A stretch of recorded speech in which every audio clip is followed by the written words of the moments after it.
On va faire un second exemple sur la forme trigonométrique. On voudrait trouver la forme de moins 1, moins i.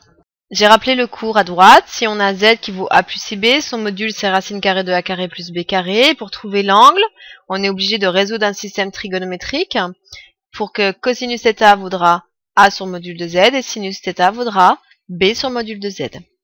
Donc, je rappelle que, arriver à bien dérouler les calculs, pensez à donner la valeur de la partie réelle et ensuite la valeur de la partie imaginaire.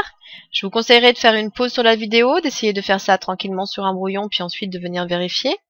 Donc la partie réelle vaudra moins 1, et la partie imaginaire vaudra moins 1, c'est le nombre devant le i.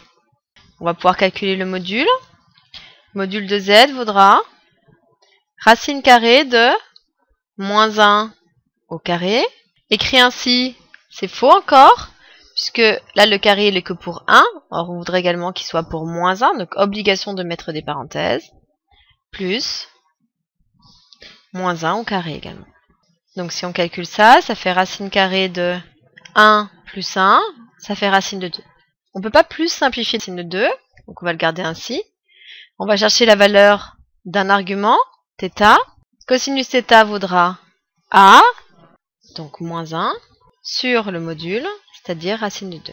Si on se souvient, les valeurs des cosinus pour les angles remarquables, c'est soit 0, soit 1, soit 1 demi, soit racine de 2 sur 2, soit racine de 3 sur 2. Et pas moins 1 sur racine de 2. Donc on va essayer de le transformer. On avait déjà vu cette technique dans une vidéo précédente. Donc nous, on voudrait transformer pour ne plus avoir de racine au dénominateur. Donc on sait que c'est le carré qui annule la racine, donc on va multiplier par le même élément. Donc ici, on va multiplier par racine de 2 en bas, pour conserver l'équilibre de la balance, racine de 2 en haut. Donc ça va faire moins 1 fois racine de 2, donc moins racine de 2. Et puis au dénominateur, on a racine de 2 fois racine de 2, donc racine de 2 au carré. Et c'était l'intérêt, c'est que du coup maintenant le carré et la racine vont s'annuler, il vous rester 2. Donc ça va faire moins racine de 2 sur 2. Donc on tombe maintenant sur une valeur connue. On va regarder pour le sinus. Sinus θ vaudra moins 1 sur le module, donc racine de 2. Je tombe sur la même valeur, tout de suite je ne vais pas refaire les calculs. J'ai moins racine de 2 sur 2. Obligation de faire le cercle pour voir où on est placé. Donc je reconnais la famille racine de 2 sur 2 et racine de 2 sur 2 pour le cos et le sin de pi sur 4. Maintenant on va regarder dans quel quart de cercle on est situé. Le cosinus est négatif, le sinus est négatif. Je suis dans cette partie en bas à gauche ici. Et l'angle, donc dans la famille, on est dans la famille de pi sur 4, donc celle ici on sait en traçant la bisectrice.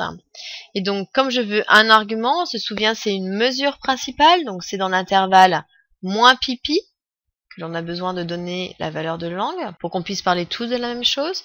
Donc ici, sur cet intervalle-là, la mesure qui correspond à cet endroit sera moins 3 pi sur 4. Donc voici la valeur d'un argument. Conclusion, z sera écrit sous forme trigonométrique comme étant crochet, module, donc racine de 2, mesure de l'angle, donc θ, c'est-à-dire moins 3 pi sur 4.